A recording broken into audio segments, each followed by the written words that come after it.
let's move on, guys, to the news.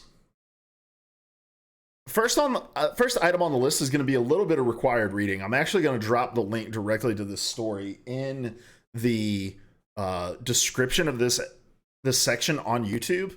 And I'm also going to just remind you, you can type !show notes in the chat and pull up the show notes and click on all of the links for the articles we'll be reading. But we're not going to be able to read this entire article, but I think it's really important that you read this entire article, right? It's a 3-pager. It's from COGconnected. It is about crunch at Naughty Dog. And first of all, I love the design of this website. It's great. Like this kind of like deep set featured image that's behind every single other element. The sticky head goes to like this kind of compressed, and it probably looks better without the, yeah. They should have used the transparent PNG up here for people who use dark mode. But outside of that, I really like the design of this website. This is the first time we've ever used COGconnected. And for those of you who don't know, we like to review the design of websites when we're on here. I thought at first the functionality like stickied the whole entire title up here at the top when you scrolled, because I think that would look really good if that like stickied and just follows you. And then you've got the sidebar. This is from Isaac Monterose over here at COGconnected. And real quick, I just want to check out the homepage. I've never been on this website. All right, the homepage is okay. It probably looks better on like a non-widescreen, like a more standard screen. Okay, jumping back over here. So Isaac Monterose interviewed multiple developers, contractors, and QA professionals over at Naughty Dog to talk to them about the culture of crunch at the studio, and got a lot of really interesting stories from people who worked there. So I'm just going to kind of read here at the top his lead in. I do recommend definitely going back and reading this entire story and getting all of the quotes that are in here. I think that there's some compelling stuff in here. I think it is a glimpse into how not only Naughty Dog works, but a lot of game developers seem to work. So let's just read the first couple paragraphs. It says, several people who did quality assurance for Naughty Dog. Wait, are we on page 2? We may be on page 2. Sorry. Copied the wrong link. We'll go to page 1. It says, last May, former Naughty Dog technical art director Andrew Maximov spoke at a game developers conference about crunch at the prestigious Sony studio. He said that while its developers crunched on games, crunch was never mandated by the studio's higher-ups. However, according to over a dozen people who used to work at Naughty Dog and agreed to speak to COGconnected, under the condition of anonymity, the reality of crunch there is somewhat complicated. While several of our sources were critical of how the studio went about crunch, others were more ambivalent or even held positive views about the experience. But they all said the same thing. While crunch wasn't mandated at Naughty Dog, its employees and hired contractors were expected to work long hours. So, and then he goes through and he includes plenty of quotes from the people that he's interviewed through this story. And they tell interesting stories about the management structure at Naughty Dog, that there's not really direct like department heads, but there are people who lead the departments and have a real massive say in your performance reviews. And if you don't work overtime, then you're probably not going to get the best performance review. And let's see, there was one of these that I really wanted to point out. So I'll read these couple paragraphs. It says, another former Naughty Dog developer said that while the studio's management doesn't tell its developers to crunch, they still felt compelled to crunch because so much work had to be done. Quote, the truth is they don't tell you that you have to work X amount of hours, end quote, the developer said. Quote, but you have to get your work done, and the amount of work is just impossible for any person. It is just way too much, and if you don't hit the goals, you will be fired. So I guess you don't have much of a choice, end quote. The developer also claimed that they were reprimanded for missing a weekend shift and in a different instance for not working, quote, at least 14 hours a day, end quote. This was despite completing their well-done work on time, the developer told COGconnected. This is the interesting part.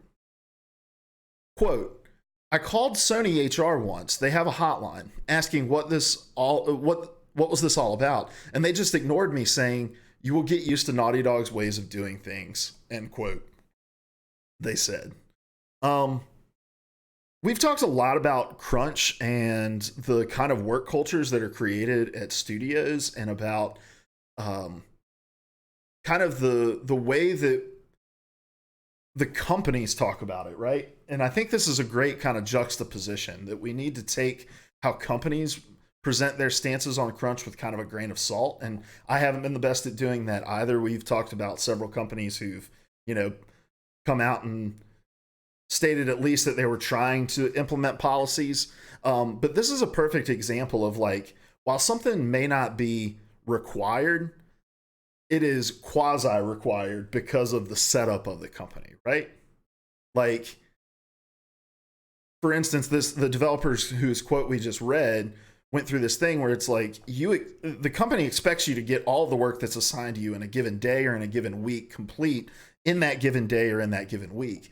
And they know that that work is not able to get completed within a regular 40-hour work week or 8-hour work day. And so, while yes, they may not say you're required to work overtime, they do say you're required to get this 14 hours of work that's on your schedule today completed.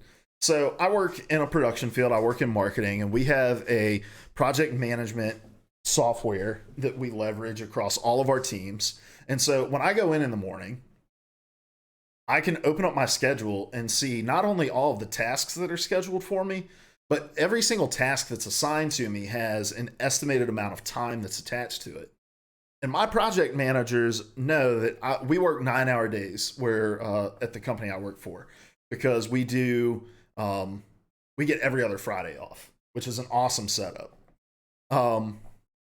So we have 9 hours a day that we work. Our project managers understand that while yes, we may be on the clock for 9 hours a day, there is no way that we will be able to get 9 hours worth of project work done. That's just not how it works. Like, you're going to go to the bathroom, you're going to talk to your coworkers, you're going to go make a coffee, you're going to, run 10 minutes late coming back from lunch or something like that. And so when they schedule out our days, they kind of have not a hard and fast rule, but an approach to it that says they're working 9 hours. We're only going to give them at most like 7.5 hours of billable work to have to complete during the day. Because while I don't work in as high pressure a situation as game development or anything like that, and I work for a much, much smaller team, there are still things that have to be done by certain times in order to not log jam processes down the line. So, like, in my role, I'll have to create a project brief, right? And so, and that project brief is going to help inform the production team members on how to create the piece that we need. And they may be scheduled to design that piece or develop that piece the very next day. And if I don't get it completed, it holds it up. So I understand at least the pipelines and the workflows and how necessary it is to keep things, to get your things done so that things will keep moving down that pipeline through that workflow. And so I can imagine how I would feel if I walked into work for my 9-hour shift and I looked and I saw I had 13 hours of work on my schedule. 13 hours of estimated project work on my schedule. And knowing that I had to get each and every single one of those things done before I was allowed to close my laptop at the end of the day. And so, yeah, my boss may not come to me directly and say, "Hey, Luke, we're really going to expect you to start pulling 13-hour days." They may say, "No, we don't do forced mandatory overtime, but we're going to assign you far more work than you're actually going to be able to accomplish. And if it doesn't get done, yeah, you can say that you needed to go home, and we're not going to fire you for going home. What we'll fire you for is you were the log jam. You were the place where the inefficiencies happen." And so these articles like this are so very important. The work that Isaac Montrose did in getting these anonymous quotes from these former developers or even current developers at Naughty Dog is vitally important, because everything is PR. everything that comes from a corporate mouthpiece is PR. So when somebody stands on a stage and says, we're doing everything we can to cut down on crunch, to avoid crunch, that's PR through and through. And when you have these stories that come out to color those statements and to say, well, that may be true, this is the reality of the situation. We can continue to apply pressure from the consumer side, and it emboldens more people on the development side to put pressure on these companies to make more than just lip service changes to these things. This is not a game development issue. This is a work culture issue that we just have in America. This issue that we are defined by who we are and by what we do. And look, I have very, very strange views probably compared to a lot of people when it comes to work. And I say they're strange because I don't hear a lot of people talking about them. Not strange because I don't think that they're right. I wouldn't hold the view if I didn't think they were right. I think we lead dangerous lives when we define ourselves by the work that we do. And I think that companies need to have a better approach to their workers and understanding that who they are is not completely defined by what they do. And if that is to be true, then there has to be some sort of expectation that there is a work-life balance between these people, between these two, right? Like that I cannot be more than just my work if every waking hour that I spend that I have is spent at work. It's impossible. You cannot be a well-rounded human being with hobbies and friends and families and social lives if you're spending 14 hours a day at work. And now, granted, I understand this is not every single day. This is during specific periods, but throughout this article, they talk about these periods not as if it's, hey, for a week or two, we're expected to pull these hours. It is for 3 to 6 months, we're expected to pull these hours. For people in QA, it was 9 to 12 months that they were expected to pull these hours. They get into some things about contractors later on in this article. That's a whole other thing about how contractors were treated as lesser, that they treated them knowing that, hey, they're mostly not going to be around, and they're really motivated by wanting to stay and get full-time positions, get, promoted into full-time positions. And so they're willing to do whatever. They wouldn't feed, they wouldn't like bring in dinner for the contractors if they were asked to work 16, 18, 20-hour days, unless the developers were working. There were certain amenities, and one of the examples given is that there was a yoga class that was offered in the middle of the workday, and a contractor asked if they could attend that, and they had been pulling 12, 16-hour days, and they were told, no, that's only a perk for developers. And just shitty stuff that's going on here. And when we talk about work-life balance, a lot of people talk like, give your 40 hours a week to your job and then clock out and leave. And that's the approach that I have. I work 7:30 to 5:30 every single day every single weekday except for every other Friday. But when 5:30 comes, I shut my laptop. But I still think that that's entirely, like, the fact that we've got to give 40 hours a week, times that by 52. How many hours is that? You times 40 by 52. 40 times 52. You're working almost 2,100 hours a year. 2,100 hours of your life is being given to a job where your boss makes $1, you make a dime. Like, I don't know, man. It just seems fucked to me. This is the way that our work lives work. Like, we want to be more than what we do for a living. And the work that we do, we want it to be fulfilling. But when you surrender so much of your life over to it, it becomes who you are. It becomes how you identify yourself. And I just think it's hard, and it's hard to read these stories about these developers who just feel exhausted at the end of it. into their projects because they're pulling 12, 14, 16-hour days. And yes, the hard work pays off and they release a great product, but at what cost? Insane burnout, crazy turnover in the industry. And what we may forget is the sheer volume and speed with which Naughty Dog released games, especially in the PS3 era. We got Uncharted 1, 2, 3, and The Last of Us all in that era. And they seem to have slowed things down. And I'd be interested to read the accounts of more current people who work at Naughty Dog, because now it's, Uncharted 4, which there's some Uncharted 4 talk in this and some of the crazy development. Then they had the kind of like spin-off Uncharted game, and then The Last of Us 2 is yet to release. But I always say this when we talk about this issue.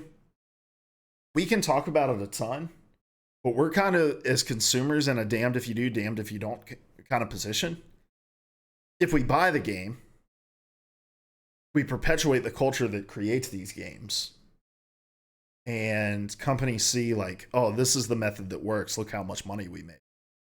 But if we don't purchase the games, and we boycott buying games where we hear about these kinds of stories, then the 12, 16, 18-hour days that these developers are working are moot because people don't interact with their art. At the end of the day, these people want people to play these games regardless of the blood, sweat, because of the blood, sweat, and tears that they poured into it. And so from a consumer standpoint, the most that we can do, I think, is just continue to raise awareness of it, continue to give these articles clicks to motivate writers and reporters to pursue these stories. But it's going to take something drastic happening within the gaming industry itself, among developers, among contractors, among business development people in these studios, to say enough is enough with this shit. So I don't want to beat on a dead horse too much, because I know I make this point every time stories like this come up on this show, but I'm passionate about this stuff because I don't think we should be giving as much of our lives over to these to our careers as we are. There's so much more to be had in this life. Like the joy of creating something, the joy of throwing yourself into a hobby, the joy of having friends. The amount of adult men that I know in my life that have no friends because of the amount that they work is astronomical.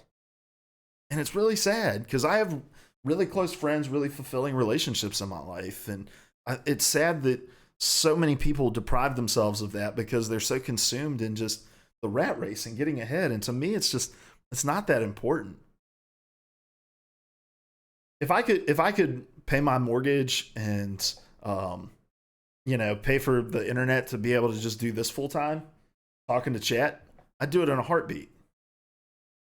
I'd do it in an absolute heartbeat. This is what brings me joy. This is what brings me fulfillment. I work in order to empower myself to do this stuff. And the fact that we have to work in order to have to have joy in life, like it, I don't know. It's tough. But in the gaming industry specifically, there's been more and more organization. There's been more and more movements. There needs to be more. And it's going to reach a flashpoint where enough of these stories culminate and enough people realize that they've all had these similar experiences, and that the only way to get the protection that they need is to band together to go after it. So shame on Naughty Dog for taking advantage of people. They've made great products and it's paid off for them. But again, at what cost?